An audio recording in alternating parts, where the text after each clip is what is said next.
When I was a lad, I'd visit this old bookshop. On display on the top shelf were wrapped vintage pulp magazines, displaying the most sensational cover art imaginable. I'd stare at these covers and visualize the most incredible stories.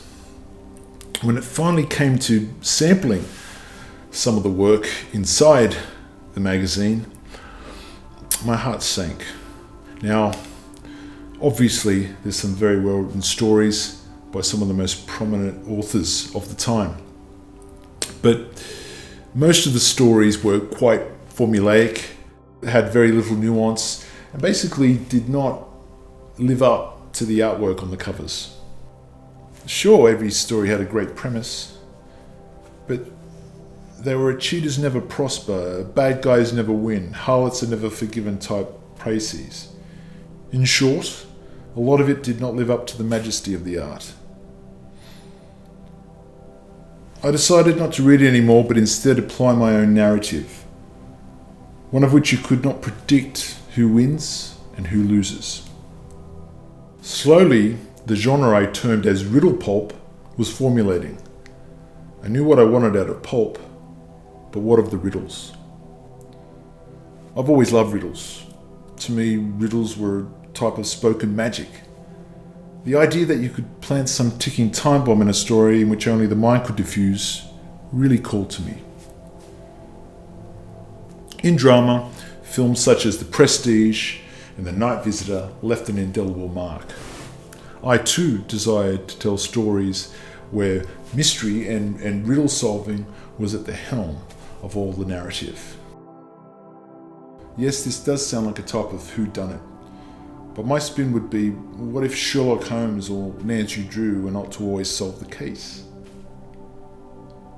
Many would agree that popular cinema died years ago when you knew that the alien was always going to lose, when the Predator, Freddy Krueger, and the Demon Pazuzu were always to be sent home packing. Pessimistic bastard you may label me, but I love the roulette wheel of unpredictability that Japanese cinema and European films offered. After all, should not art imitate life? My new film, The Traversers Book of Riddles, is my representation of the Riddle Pulps. Sexy, lurid, and uncompromising. And yes, the plotline is riddle-based. In this film, Traversers are time travelers, and the Department of Time War has been created to stop them. Sexy female agents have to try and discover how code is being sent by one nefarious character to another before they compare their devices and time travel. In the first story, set in 1953, called The Dressmakers, code is being sent from one London boutique to another. But how? The next two stories are set in cinemas, and code is being transferred from one traverser to another. The first, called Vice Agent, takes place in 1960 in an adult theatre in Soho, London. The second is in a Chicago cinema in 1941. This year, I held small special screenings to see how well academics would go in solving these mysteries. Only 10% were able to solve the riddles before the film's completion. I love this 10% rule, and whilst it may infuriate some audience members, I wear the 10% as a badge of honour. So going forward, the genre of the riddle pulp contains two strong rules. There must be a riddle, mystery at its core, with of course a payoff. And it must contain the type of sexy lurid imagery depicted in the traditional pulps. So there you have it. My offering to the world of the riddle pulps is my motion picture, The Traversers Book of Riddles, which comes to physical media in 2025. Here is the trailer. Please subscribe so that we can embrace all that the riddle pulps have to offer. Thank you.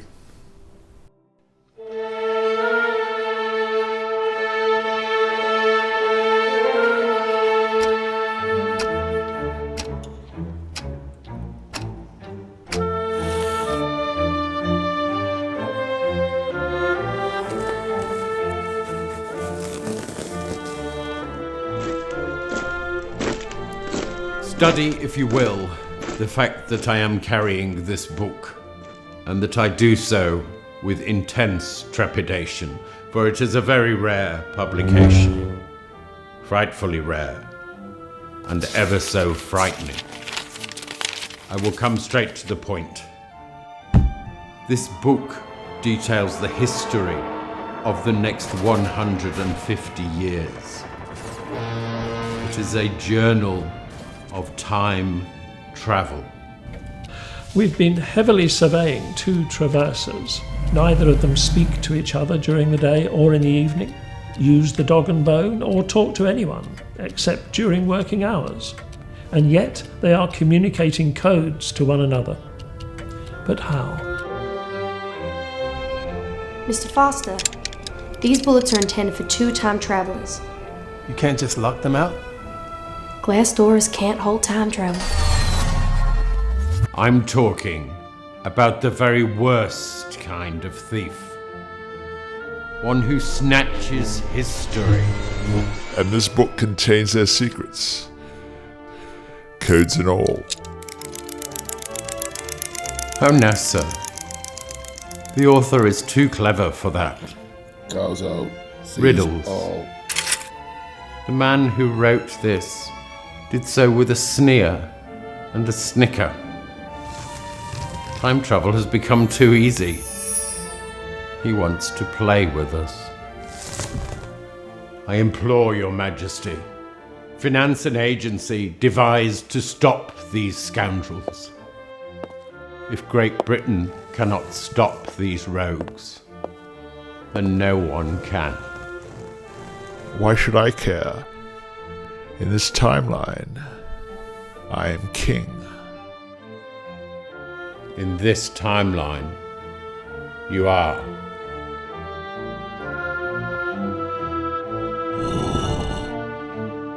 Dangerous business. Time